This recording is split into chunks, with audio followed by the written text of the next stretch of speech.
এই তোমার কলকাতার কাজ? তুমি কি ভেবেছিলে আমি বুঝতে পারবো না? আমি মেঘরাজ মল্লিকের মেয়ে অনিন্দ। আমি যদি চাই তোমাদের দুটোকে লোক দিয়ে তুলে নিয়ে গিয়ে ন্যাংটা করে পেটাতে পারি।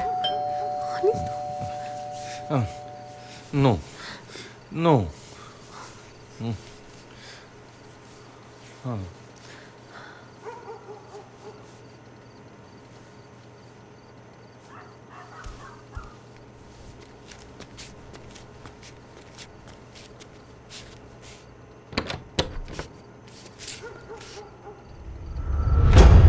আপনি কি হলো? আপনি দাঁড়ান, কোথায় যাচ্ছেন? কি হচ্ছে কি? শুনুন। তুমি এই তোমার কলকাতার কাজ? তুমি কি ভেবেছিলে আমি বুঝতে পারবো না? আমি মেঘরাজ মল্লিকের মেয়ে অনিন্দ। আমি যদি চাই তোমাদের দুটোকে লোক দিয়ে তুলে নিয়ে গিয়ে ন্যাংটা করে পেটাতে পারি। অনিন্দ, ওনাকে চেঁচাতে বারণ করো, এটা আমার বাড়ি। Shut up. বাড়ি? অন্যের স্বামীকে নিয়ে ফুর্তি করতে লজ্জা করে না? না, করে না। আর আপনি আমার কথা কান খুলে শুনে রাখুন। আপনার হাজবেন্ডকে না আমি এখানে ডেকে পাঠাই না, আপনার হাজবেন্ড নিচে এখানে আসে, আমি ওনাকে আসতে বলি না। আপনি চাইলে আপনার হাজবেন্ডকে আটকে রাখুন না, সেটাও তো পারেন না। প্লিজ তুমি এখান থেকে যাও, আমি দেখছি। কি দেখবে? কি দেখবে তুমি? Don't shout. চলো। না, আমি এখান থেকে কোথাও যাব না যতক্ষণ না একটা ফয়সালা হয়। অনিন্দ, ওনাকে চেঁচাতে বারণ করো। আমি কিন্তু এবার লোক ডাকতে বাধ্য করে দিচ্ছি। শোনো হিয়াবোস, তুমি আমার সংসার ভেঙেছো।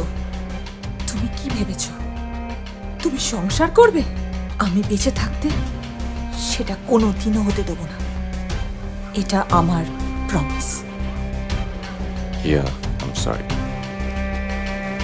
চলো এখান থেকে, এসো আমার সঙ্গে। চলো, আমার হাতে কিন্তু লাগছে বলে দিচ্ছি। আমি কিন্তু তোমাদের ছাড়বো না। আমিও মেঘরাজ মল্লিকের মেয়ে অনিন্দ।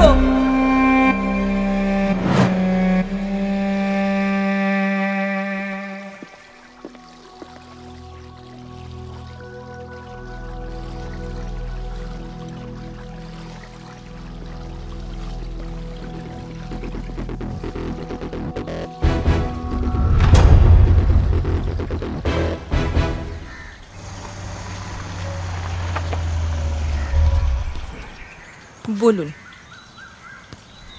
ম্যাডাম, এটা একটা রুটিন এনকোয়ারি বলতে পারেন। ফোনে তো আপনাকে সবটাই বলেছি। আমিও তো আপনাদের সবটা বলেছিলাম। আমরা আর একসাথে থাকি না, তারপরে কেন আবার এসব কোয়ারি? আচ্ছা, আপনাদের এই একসঙ্গে না থাকাটা কি শুধুমাত্র ইয়ার জন্য? তা নয় তো কি, কাজের নাম করে কলকাতায় গিয়ে পড়ে থাকতো ও। আমার কথা ছেড়ে দিন, বাচ্চা মেয়েটার পর্যন্ত খোঁজ রাখতো না।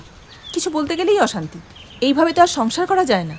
আপনি তো একবার হিয়ার ফ্ল্যাটেও গিয়েছিলেন, ওকে হুমকিও দিয়েছিলেন।